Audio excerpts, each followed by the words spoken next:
Hello everyone, welcome to my another video. आज हम लोग डिस्कस करेंगे लिपिड्स के बारे में कि एक्चुअली में लिपिड्स है क्या।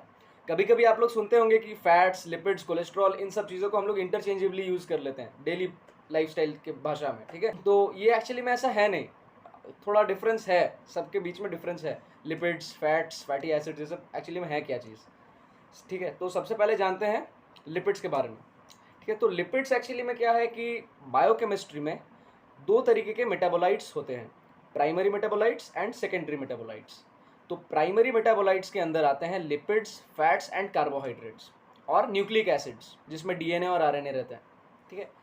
अब मेटाबोलाइट्स क्या है, तो हम लोग बायोकेमिस्ट्री के भाषा में कोई भी मॉलिक्यूल को, कोई भी ऑर्गेनिक मॉलिक्यूल को मेटाबोलाइट्स बोलते हैं, ठीक है।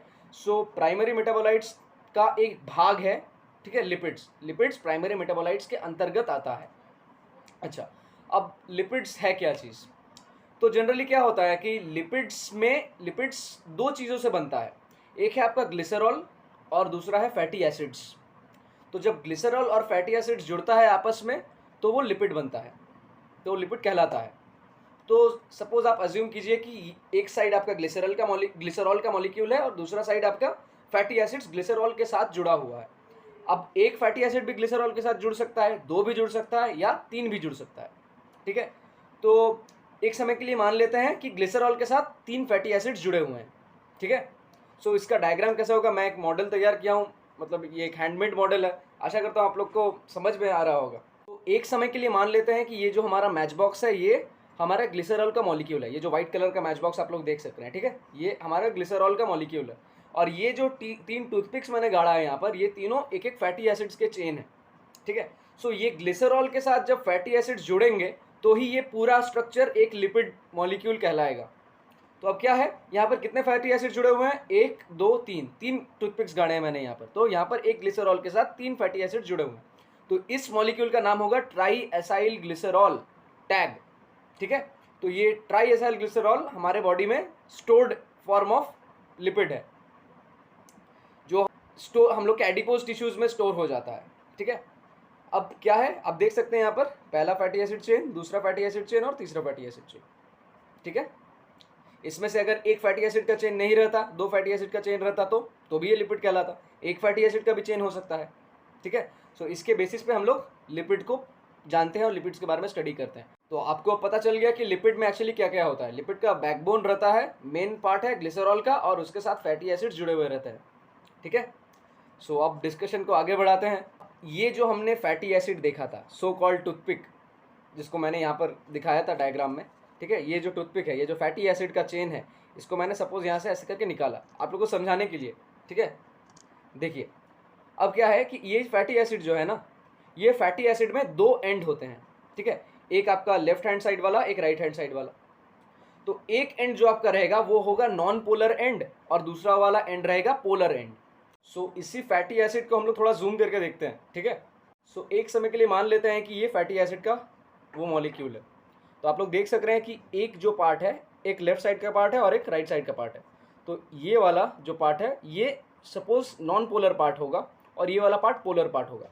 फैटी एसिड में दो साइड्स रहते हैं, दो एंड्स रहते हैं, उसमें से एक पार्ट नॉन पोलर पार्ट रहेगा और दूसरा पार्ट पोलर एंड रहेगा। अब नॉन पोलर और पोलर मतलब क्या है, नॉन पोलर मतलब एक ऐसा पार्ट जो कि पानी में ना घुले, जो कि हाइड्रोफोबिक वाला पार्ट है, पानी से डरता हो, जो पार्ट पानी में नहीं घुलता हो, जैसे ऑयल पानी में नहीं घुलता है, ठीक है। जैसे कोई भी क्रूड ऑयल या फिर कुछ भी चीज़ ऐसे जो पानी में ना घुलता हो, जैसे हाइड्रोकार्बन कोई भी, वो पानी में नहीं मिक्स होता है। तो पानी में अगर नहीं मिक्स हो रहा है तो मतलब वो नॉन पोलर पार्ट है। और कोई भी ऐसा चीज़ जो पानी में घुल मिल जाए ईजिली, वो कहलाएगा पोलर पार्ट। तो अज्यूम कर लेते हैं ये वाला पार्ट पोलर है, तो ये पानी में ईजिली घुल मिल जाएगा। तो और ये पूरा का पूरा एक फैटी एसिड का चेन है, जिसमें से एक एंड है नॉन पोलर, एक एंड है पोलर। तो नॉन पोलर वाला एंड पानी में नहीं घुल पाएगा और पोलर एंड वाला पार्ट पानी में ईजिली घुल जाएगा। तो हम लोग ऐसा बोल सकते हैं कि जो ये फैटी एसिड का मॉलिक्यूल है, पूरा चेन है, ये कहीं ना कहीं एम्फीपैथिक है। एम्फीपैथिक मतलब एक ऐसा मॉलिक्यूल जिसमें पोलर वाला पार्ट भी प्रेजेंट है और नॉन पोलर वाला पार्ट भी प्रेजेंट है, साथ ही में एग्जिस्ट कर रहा है, ठीक है। तो एक और बार मैं इसे दिखाता हूँ अच्छे से, आप देख लीजिए। ये हम लोगों ने नॉन पोलर पार्ट माना था और ये वाला पार्ट हम लोगों ने पोलर पार्ट माना था। और जबकि दोनों पार्ट प्रेजेंट है किसी मॉलिक्यूल में, तो उस मॉलिक्यूल को हम लोग एम्फीपैथिक मॉलिक्यूल बोलेंगे, ठीक है। सो अब थोड़ा डिस्कशन को और आगे लेकर जाते हैं और डिटेल में समझते हैं कि फैटी एसिड्स और लिपिड्स में क्या क्या हम लोग चीज़ें नए चीज़ खोज सकते हैं। तो जो फैटी एसिड का चेन होता है, हम लोगों ने देखा अभी, ये जो फैटी एसिड का चेन है, ये जो चेन आपको लंबा दिख रहा है, एक पार्ट नॉन पोलर, एक पार्ट पोलर। तो ये जो लंबा चेन है ये कार्बन से बना हुआ रहता है और ये हमेशा इवन नंबर ऑफ कार्बन से बना हुआ रहता है।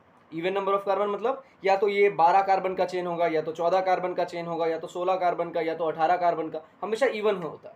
ऑड नंबर ऑफ कार्बन नहीं रहता है इसमें, ठीक है। तो ये जो इवन नंबर ऑफ कार्बन का चेन्स है, तो एक कार्बन दूसरे कार्बन से जुड़ा हुआ रहेगा, दूसरा वाला तीसरे से जुड़ा हुआ रहेगा, तीसरा चौथा से जुड़ा हुआ रहेगा, एक लंबा चेन है कार्बन का, तो सबके बीच में बॉन्ड रहेगा कार्बन कार्बन के बीच में। तो अब ये जो कार्बन और कार्बन के बीच में बॉन्ड है, ये आइदर सिंगल बॉन्ड रहेगा या डबल बॉन्ड रहेगा, जाहिर सी बात है। तो अगर ये सिंगल बॉन्ड है तो इसे हम लोग बोलेंगे सैचुरेटेड फैटी एसिड्स, और अगर डबल बॉन्ड है दोनों कार्बन के बीच में तो उसे बोलेंगे अनसैचुरेटेड फैटी एसिड्स। तो आपको अब समझ आ रहा होगा कि सैचुरेटेड और अनसैचुरेटेड फैटी एसिड्स में क्या डिफरेंस है। तो जाहिर सी बात है कि जो एनिमल प्रोडक्ट्स हम लोग कंज्यूम करते हैं जैसे घी, बटर, ये सब सैचुरेटेड फैटी एसिड्स है। और जो प्लांट प्रोडक्ट्स हम लोग यूज़ करते हैं जैसे प्लांट के जो ऑयल्स हो गए, ठीक है, सरसों का तेल वगैरह वगैरह, तो ये सब है अनसैचुरेटेड फैटी एसिड्स। तो सैचुरेटेड और अनसैचुरेटेड में क्या डिफरेंस है? सैचुरेटेड में सिर्फ कार्बन और कार्बन के बीच में सिंगल बॉन्ड प्रेजेंट है, और अनसैचुरेटेड फैटी एसिड्स में कार्बन और कार्बन के बीच में डबल बॉन्ड प्रेजेंट है, मतलब 2 बॉन्ड प्रेजेंट है, ठीक है। अब डबल बॉन्ड प्रेजेंस के चलते, डबल बॉन्ड अगर कार्बन और कार्बन के बीच में है तो वो क्या करेगा कि कार्बन और कार्बन के बीच में थोड़ा डिस्टेंस क्रिएट कर देगा। डबल बॉन्ड जनरली भारी होता है, तो वो कार्बन और कार्बन के बीच में डिस्टेंस क्रिएट कर देगा, जिसके वजह से जो अनसैचुरेटेड फैटी एसिड्स के मॉलिक्यूल्स हैं वो एक मॉलिक्यूल दूसरे मॉलिक्यूल से थोड़ा डिस्टेंस में रहता है। और हम लोग जानते हैं कि लिक्विड स्टेट में कोई चीज़ तभी एग्जिस्ट करता है जब उन लोग के इंटर मॉलिक्यूलर जो स्पेस है वो थोड़ा ज़्यादा हो। सॉलिड में इंटर मॉलिक्यूलर स्पेस थोड़ा कम रहता है, इसलिए वो लोग कॉम्पैक्ट होते हैं और रूम टेम्परेचर में सॉलिड रहते हैं। बट लिक्विड में ऐसा नहीं होता है। लिक्विड में जो रहता है वो एक मॉलिक्यूल और दूसरे मॉलिक्यूल के बीच में थोड़ा ज़्यादा स्पेस रहता है, जिसकी वजह से वो रूम टेम्परेचर में लिक्विड रहता है। तो जनरली क्या होता है, बटर रूम टेम्परेचर में कैसा रहता है? सॉलिड, क्योंकि वो सैचुरेटेड फैटी एसिड है। और ऑयल्स रूम टेम्परेचर में लिक्विड रहते हैं क्योंकि वो अनसैचुरेटेड फैटी एसिड्स है। तो आपको आशा करता हूँ ये क्लियर हो गया होगा कि अनसैचुरेटेड फैटी एसिड्स जनरली हम लोग को प्लांट से मिलते हैं, और saturated fatty acids animals products में हम लोग को मिलते हैं, एनिमल प्रोडक्ट्स से। तो generally saturated fatty acids room temperature में सॉलिड होते हैं जैसे बटर वगैरह, और unsaturated fatty acids room temperature में लिक्विड होते हैं। तो सैचुरेटेड फैटी एसिड जो रहते हैं ना, उसमें कार्बन और कार्बन के बीच में सिंगल बॉन्ड प्रेजेंट है, जिसकी वजह से वो चीज़ कॉम्पैक्ट है। और अनसैचुरेटेड फैटी एसिड्स में कार्बन और कार्बन के बीच में डबल बॉन्ड प्रेजेंट है, जिसकी वजह से वो चीज़ थोड़ा फैला हुआ है, इसलिए वो रूम टेम्परेचर में लिक्विड स्टेट में रहता है, ठीक है। जनरली क्या होता है कि कार्बन और कार्बन के बीच में जब डबल बॉन्ड है तब हम लोगों ने देख लिया कि अनसैचुरेटेड फैटी एसिड्स होते हैं, कहलाते हैं वो। तो जनरली क्या होता है ना कि एक जो मॉलिक्यूल रहता है उसमें तरह तरह के एटम्स रहते हैं, तरह तरह के ग्रुप्स प्रेजेंट रहते हैं। तो जनरली क्या होता है कि सपोज हम लोग मान लेते हैं कि ये वाला जो मैच बॉक्स का ये जो पार्ट है, वाइट वाला पार्ट, ये हमारा एक फैटी एसिड का चेन है, ठीक है। अब ये फैटी एसिड का चेन में अगर दोनों ग्रुप ऊपर की तरफ प्रेजेंट है, देखिए ये वाला ग्रुप भी ऊपर की तरफ प्रेजेंट है, ऊपर की तरफ, और ये वाला ग्रुप भी ऊपर की तरफ प्रेजेंट है, ये जो रेड बॉल आपको दिख रहा है, रेड कैप टाइप का चीज़, ये दोनों ग्रुप ऊपर की तरफ प्रेजेंट है, एक ही डायरेक्शन में प्रेजेंट है, तो इसे हम लोग बोलेंगे सिस कॉन्फॉर्मेशन। जनरली फैटी एसिड्स इसी कॉन्फॉर्मेशन में रहना पसंद करता है, ठीक है। लेकिन सपोज जब हम लोग बाहर कोई चीज़ खाने जाते हैं फास्ट फूड के ठेले में या वगैरह वगैरह, तो वो वहाँ पर क्या करते हैं, जो शॉपकीपर्स रहते हैं वो पैसा बचाने के लिए एक ही ऑयल को बार बार यूज़ करते हैं, एक ही ऑयल को बार बार हीट करते हैं, फिर उसे कूल करते हैं, फिर अगला दिन भी उसी ऑयल में सेम चीज़ को फ्राई करके आपको दे देते हैं ताकि पैसा बचे उनका। जनरली ऐसा ही होता है। तो उसके वजह से एक ऑयल को जब हम लोग बार बार हीट करते हैं, बार बार उसमें प्रेशर डालते हैं, स्ट्रेन और शेयर डालते हैं उसके अंदर, तो क्या होता है कि एक ग्रुप तो ऊपर की तरफ ही रहेगा, दूसरा ग्रुप जो है ना वो ऊपर से नीचे की तरफ शिफ्ट हो जाता है,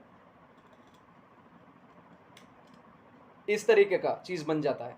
देखिए ये रेड वाला कैप ऊपर की तरफ ही है, बट ये वाला जो पहले ऊपर की तरफ था वो नीचे की तरफ आ गया है, तो इसे हम लोग बोलेंगे ट्रांस कॉन्फॉर्मेशन। और ये ट्रांस कॉन्फॉर्मेशन जो है ये बहुत खतरनाक है, ये हमारे लिए कार्सिनोजेनिक साबित होता है, कैंसरस प्रॉपर्टी शो करता है ये हमारे बॉडी के लिए, तो ये बहुत खतरनाक चीज़ बन जाता है। तो अगर आप बाहर से फास्ट फूड के शौकीन हैं, फास्ट फूड्स वगैरह खाते हैं, तो सावधान रहें, ये फास्ट फूड में ये ट्रांस फैटी एसिड्स का कॉन्फॉर्मेशन देखने को मिलता है और ये कैंसरस होता है हमारे बॉडी के लिए। तो कभी कभार फास्ट फूड ठीक है, बट रेगुलर बेसिस पे आप कंज्यूम ना करें तो ही आप सेफ रहेंगे। ठीक है, सो आशा करता हूँ ये एक्सप्लेनेशन आपको पसंद आई होगी। मुझे जितना आता था मैंने पूरा बताने का कोशिश किया है। सो अगर आपको ये वीडियो पसंद आई हो तो आप अपने फ्रेंड्स के साथ ये वीडियो को शेयर कीजिए और आप अपने हेल्थ को फर्स्ट प्रायोरिटी दीजिए। Taste is not just everything, health first. So कभी कभार जंक फूड और बाहर का खाना चलता है, बट रेगुलर बेसिस पे आप कंज्यूम ना करें। आपको मैंने साइंटिफिक फॉर्म में भी समझाया कि किस तरीके से आप ट्रांस फैटी एसिड से बच सकते हैं, क्योंकि वो हमारे हेल्थ के लिए बहुत ही ख़राब होता है। तो आशा करता हूँ आपको वीडियो पसंद आई हो और आप अपने हेल्थ का ख्याल रखिए। Take care, stay safe, bye bye.